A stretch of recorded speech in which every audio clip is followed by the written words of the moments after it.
नमस्कार। सोनम वांगचुक गिरफ्तार हैं और उनकी पत्नी का कहना है कि उनका हर वक्त कोई पीछा कर रहा है। आखिर क्यों? अगर सच में ऐसा है तो ये भारत में गंभीर बात है। जिस शख्स ने पूरी जिंदगी प्रकृति के लिए दी, लद्दाख के लिए दिया, भारत के भविष्य के लिए काम किया और आज वो सोनम जेल की सलाखों के पीछे है, और वो भी आतंकवादियों के लिए बने राष्ट्रीय सुरक्षा कानून यानी एनएसए के तहत। और सोनम वांगचुक के बाद अब उनकी पत्नी ने अपने पति के लिए मोर्चा खोल दिया है। अब वो मैदान में उतरी हैं।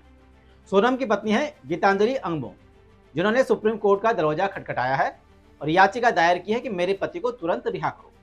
गीतांजलि ने कई बातें कही हैं कि मुझे मेरे पति से मिलने नहीं दिया जा रहा है, मुझे हर जगह एक कार फॉलो कर रही है, हमारे साथ काम करने वाले कर्मचारियों को पकड़ लिया गया है, उनको पीटा जा रहा है, मानसिक और शारीरिक रूप से प्रताड़ित किया जा रहा है। अब सवाल है कि आखिर क्यों पीछा किया जा रहा है और कौन पीछा कर रहा है और किसके लिए या किसके कहने पर गीतांजलि का पीछा किया जा रहा है?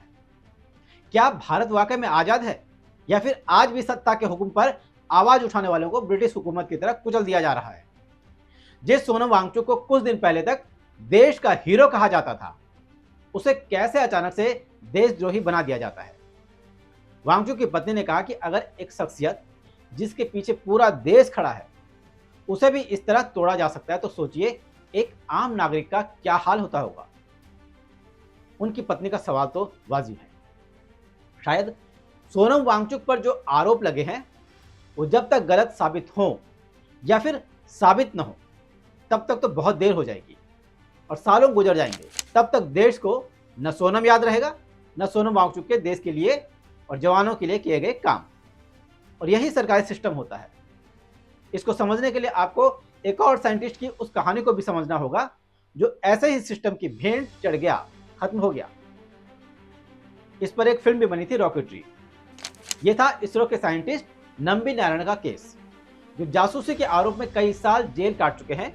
और बाद में क्या निकला? नंबी नारायण बेकसूर निकले। 1994 में इसरो के वैज्ञानिक नंबी नारायण पर झूठा आरोप लगाया गया था, जिन्होंने भारत के अंतरिक्ष रहस्य विदेशी एजेंसियों को बेचे। उन्हें देशद्रोही करार दिया गया और उन पर और उनके परिवार पर बहुत बुरे लांछन लगाए गए। बीच बाजार जलील किया गया। केरल पुलिस और आईबी ने झूठा केस गढ़ा था ये। फिर उन्हें गिरफ्तार किया गया, उन्हें यातनाएं दी गई और इस लांछन के दाग धोने में करीब 30 साल निकल गए। बाद में सीबीआई जांच हुई तो जांच में पता चला ये केस पूरा झूठा था। कोर्ट ने उन्हें पूरी तरह बरी किया और सरकार को फिर मुआवजा भी देना पड़ा। लेकिन ये मुआवजा उनकी यातनाओं की भरपाई नहीं कर सकता, उन लांछनों की भरपाई नहीं कर सकता। और ऐसे ही सिस्टम में अब सोनम वांगचुक भी फंसते दिख रहे हैं। ये कहानी हमने आपको इसलिए बताई कि कहीं सोनम वांगचुक दूसरे नंबी नारायण तो नहीं बन रहे हैं। वो भी ऐसे ही सिस्टम में फंसते दिख रहे हैं। लेकिन उनकी तो सिर्फ एक ही मांग थी कि छठी अनुसूची लागू करो, हमारा हक दो। लद्दाख की जनता लंबे समय से मांग कर रही है संविधान में विशेष दर्जा, पर्यावरण की सुरक्षा और अपनी पहचान को बचाने की गारंटी मांग रही है। और इसके लिए उन पर एनएसए लगा दिया गया, जो आमतौर पर आतंकवादियों और देशद्रोहियों पर लगता है। ये वही सोनम वांगचुक है जिन्होंने शिक्षा व्यवस्था सुधारने के लिए पूरी जिंदगी लगा दी, जिन्होंने दुनिया को दिखाया कि लद्दाख में सोलर ऊर्जा से स्कूल चल सकते हैं, जिन्होंने दिखाया कि पर्यावरण बच सकता है। लेकिन जब उन्होंने सत्ता से सवाल किया तो उन पर राष्ट्र सुरक्षा का लेबल चिपका दिया गया। वहीं अब सोनम वांगचुक की पत्नी गीतांजलि ने सोशल मीडिया पर लिखा है कि क्या भारत सच में आजाद है? 1857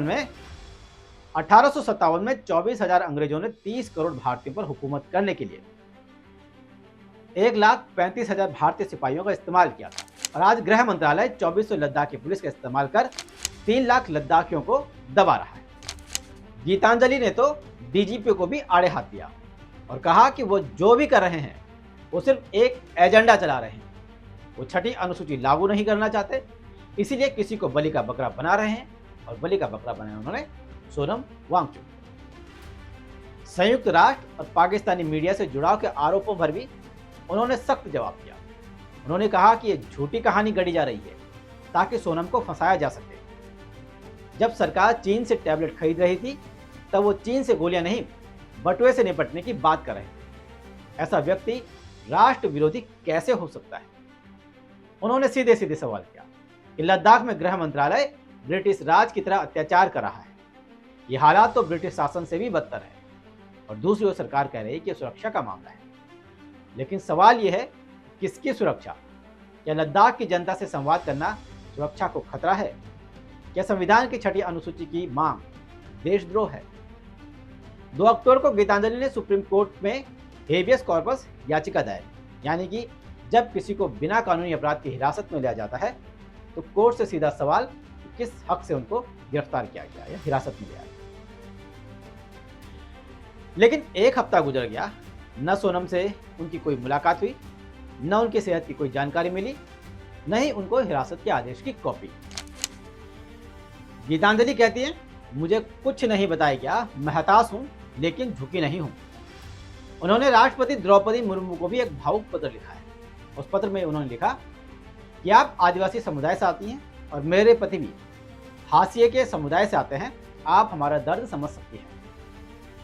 लेकिन राष्ट्रपति तो आप जानते ही हैं, बिना नाखून और दांतों का शेर है। खासकर इस सरकार में तो चूं भी नहीं कर सकता।